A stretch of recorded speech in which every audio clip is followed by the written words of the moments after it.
তো আমরা এখন আলোচনা করব একাদশ শ্রেণীর রসায়নবিদ্যা বিষয়ের দ্বিতীয় অধ্যায় পরমাণুর গঠন এর একটি অন্তর্গত বিষয়, সেটি হচ্ছে আলোক তড়িৎক্রিয়া বা ফটো ইলেকট্রিক এফেক্ট। তো এটিকে বোঝার জন্য কি করব, এই আমার হাতের তালু, যেটিকে একটি ধাতব পৃষ্ঠ কল্পনা করা যেতে পারে। এইবার এই ধাতব পৃষ্ঠে কি হবে, এই একটা তরঙ্গ বা তড়িৎচুম্বকীয় তরঙ্গ এসে আঘাত করবে। এই তড়িৎচুম্বকীয় তরঙ্গের একটা নির্দিষ্ট কম্পাঙ্ক থাকবে। আঘাত করালাম, কিন্তু দেখলাম এখান থেকে কোনো কিছু নির্গত হচ্ছে না। এবার কম্পাঙ্ক আরেকটু বাড়িয়ে দিলাম, অর্থাৎ এই তড়িৎচুম্বকীয় তরঙ্গের কি শক্তিটা বৃদ্ধি করলাম। এবারও দেখছি যে ইলেকট্রন নির্গত হচ্ছে না। এবার আরেকটু কম্পাঙ্ক বা শক্তি বৃদ্ধি করা হলো তড়িৎচুম্বকীয় তরঙ্গের। এবারে এখান থেকে দেখা যাচ্ছে যে ইলেকট্রন নির্গত হচ্ছে। এই যে একটা নির্দিষ্ট কম্পাঙ্কের তড়িৎচুম্বকীয় তরঙ্গ ধাতব পৃষ্ঠতে আঘাত করার ফলে এখান থেকে ইলেকট্রন নির্গত হয়, এই ঘটনাটিকেই আমরা বলবো আলোক তড়িৎক্রিয়া বা ফটো ইলেকট্রিক এফেক্ট। তাহলে আবার বলছি, একটি নির্দিষ্ট কম্পাঙ্কের একটি তড়িৎচুম্বকীয় তরঙ্গ একটি ধাতব পৃষ্ঠে আঘাত করলো, আঘাত করার ফলে এখান থেকে ইলেকট্রন নির্গত হয়। ধাতব পৃষ্ঠে যে আলগাভাবে আবদ্ধ ইলেকট্রনগুলো আছে সেগুলো নির্গত হয়। এই ঘটনাটিকেই বলা হয় আলোক তড়িৎক্রিয়া বা ফটো ইলেকট্রিক এফেক্ট। তাহলে আমরা সংজ্ঞাটা একবার দেখে নিচ্ছি।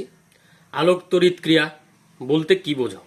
তাহলে আলোক তড়িৎক্রিয়া বলতে বোঝায় উপযুক্ত তরঙ্গ দৈর্ঘ্য বা কম্পাঙ্ক বিশিষ্ট আলো বা অন্য কোনো বিকিরণ, যেটাকে আমরা তড়িৎচুম্বকীয় তরঙ্গ বলতে পারি, ধাতুর পৃষ্ঠে আপতিত হলে ওই ধাতব পৃষ্ঠতল থেকে ইলেকট্রন নিঃসৃত হয়।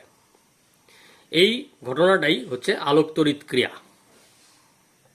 এইবারে আমরা আলোক তড়িৎক্রিয়ার সঙ্গে সম্পর্কিত কয়েকটি পদ সম্পর্কে বোঝার চেষ্টা করব বা জানার চেষ্টা করব। কি? প্রথম পদটি হচ্ছে প্রারম্ভ বা সূচনা কম্পাঙ্ক। দ্বিতীয় পদটি হচ্ছে কার্য অপেক্ষক। এইবারে আমরা বোঝার চেষ্টা করছি যে প্রারম্ভ বা সূচনা কম্পাঙ্ক। এবার আমরা কি বললাম একটু আগে, যে বললাম একটা নির্দিষ্ট কম্পাঙ্ক মানে নির্দিষ্ট তরঙ্গ দৈর্ঘ্যের তড়িৎচুম্বকীয় তরঙ্গ ধাতব পৃষ্ঠে এসে আপতিত হবে। এবার আমরা পরীক্ষাটা যখন করছি তখন আমরা তো একটা নির্দিষ্ট তরঙ্গ দৈর্ঘ্যের তড়িৎচুম্বকীয় তরঙ্গ এই ধাতব পৃষ্ঠে ফেললাম, দেখলাম কোনো ইলেকট্রন নির্গত হচ্ছে না। এবার আবার একটু তরঙ্গ দৈর্ঘ্য কমিয়ে কম্পাঙ্ক বাড়িয়ে আমার এই তড়িৎচুম্বকীয় তরঙ্গটা এখানে ফেললাম, দেখলাম এখনও নির্গত হচ্ছে না। এইবারেতে আরেকটু বাড়ালাম, কি বাড়ালাম? কম্পাঙ্ক, তরঙ্গ দৈর্ঘ্য কমালাম। সেই তড়িৎচুম্বকীয় তরঙ্গ যখন এখানে আঘাত করলো, দেখলাম ইলেকট্রন এখান থেকে নির্গত হওয়া শুরু হয়েছে। এই যে নির্দিষ্ট কম্পাঙ্কের তড়িৎচুম্বকীয় তরঙ্গ ধাতব পৃষ্ঠে আঘাত করলে ইলেকট্রন নির্গত হওয়া শুরু হয়, অর্থাৎ ইলেকট্রনটি ধাতব পৃষ্ঠ থেকে আলগা হয়, সেই কম্পাঙ্ককেই বলা হচ্ছে প্রারম্ভ বা সূচনা কম্পাঙ্ক। সেই প্রারম্ভ বা সূচনা কম্পাঙ্ককে আমরা নিউ জিরো দিয়ে প্রকাশ করি। এটি হচ্ছে প্রারম্ভ বা সূচনা কম্পাঙ্ক।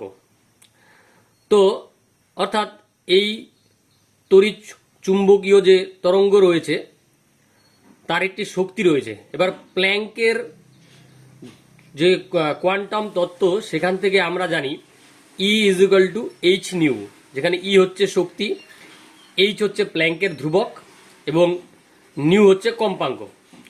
এইবার সেই সমীকরণে যদি আমরা H প্ল্যাঙ্কের ধ্রুবকের সঙ্গে সূচনা কম্পাঙ্ক গুণ করি, তাহলে যেটা পাবো সেটি হচ্ছে কার্য অপেক্ষক। সেটি কি? কার্য অপেক্ষক। তাহলে কার্য অপেক্ষক কি? এই যে আমরা তড়িৎচুম্বকীয় তরঙ্গ যার সর্বনিম্ন শক্তির ফলেই ইলেকট্রনটি নির্গত হওয়া শুরু হয়, সেই সর্বনিম্ন শক্তি বিশিষ্ট তড়িৎচুম্বকীয় তরঙ্গের যে শক্তি সেটাকেই বলা হচ্ছে কার্য অপেক্ষক।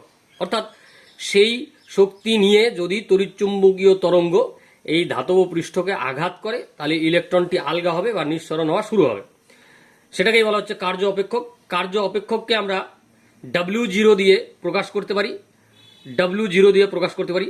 সেই W0 = h/0। এটি একটা আমরা কার্য অপেক্ষকের সমীকরণও পেয়ে গেলাম। এইবারে আমরা ধরে নিচ্ছি যে আমরা কার্য অপেক্ষকের থেকে বেশি শক্তি সম্পন্ন তরঙ্গ দিয়ে আমরা এখানে আঘাত করলাম, তাহলে সেই তরঙ্গটি এখানে এসে পড়বে। অর্থাৎ ধরছি আমার হাত, এই হাতের তালুতে তরঙ্গটি এসে পড়লো। তরঙ্গটি যখন এখানে এসে আঘাত করবে তখন প্রথম কাজটি হবে ওই তরঙ্গ এই ইলেকট্রনকে আলগা করবে। এখানে যে ইলেকট্রনটি, ধরি এটি ইলেকট্রন, তাহলে এই ইলেকট্রনটাকে আলগা করবে, জাস্ট আলগা হলো। এরপরে যে অতিরিক্ত শক্তি থাকবে তরঙ্গের মধ্যে, সেই শক্তিটা এই ইলেকট্রনটির মধ্যে আসবে। অতিরিক্ত শক্তি আলগা হওয়ার পরে সেই শক্তি নিয়ে ইলেকট্রনটা নির্গত হয়ে বেরিয়ে যাবে ধাতব পৃষ্ঠ থেকে। তাহলে আমার যে তড়িৎচুম্বকীয় তরঙ্গ ধাতব পৃষ্ঠে এসে আপতিত হয়, তার যে শক্তি সেটি দুটি ভাগে ভাগ হয়ে গেল। একটি যেটি ইলেকট্রনকে আলগা করলো, অর্থাৎ সেই অংশটিকে আমরা কার্য অপেক্ষক বলবো। আর তারপরে যে অতিরিক্ত শক্তি, সেটি সেই শক্তিটা ইলেকট্রনের মধ্যে গতিশক্তির সঞ্চার করে এবং সেই গতিশক্তি নিয়ে ইলেকট্রনটা ধাতব পৃষ্ঠ থেকে বেরিয়ে যায়। তো এই ছিল আজকে আমাদের আলোচনা আলোক তড়িৎ ক্রিয়া এবং আলোক তড়িৎ ক্রিয়ার সঙ্গে সম্পর্কিত দুটি পদ। এবং আমরা যখন ওই তড়িৎচুম্বকীয় তরঙ্গ দিয়ে আঘাত করি, তারপরে ইলেকট্রনের মধ্যে যে গতিশক্তিটা আসবে, সেই শক্তিটা কোথার থেকে আসবে, কিভাবে আসবে, সমস্তটাই আলোচনা করা হলো। আশা করি ভালোভাবে বোঝা গেছে আলোক তড়িৎ ক্রিয়া। তো এখান থেকে আমাদের কিন্তু অঙ্ক আসে, গাণিতিক সমস্যা আসে, সেগুলোকে আমরা কোনো একটা ভিডিওতে কিভাবে সমাধান করতে হয় সেটি নিয়ে আলোচনা করব। ধন্যবাদ, আজকে এখানেই শেষ হলো।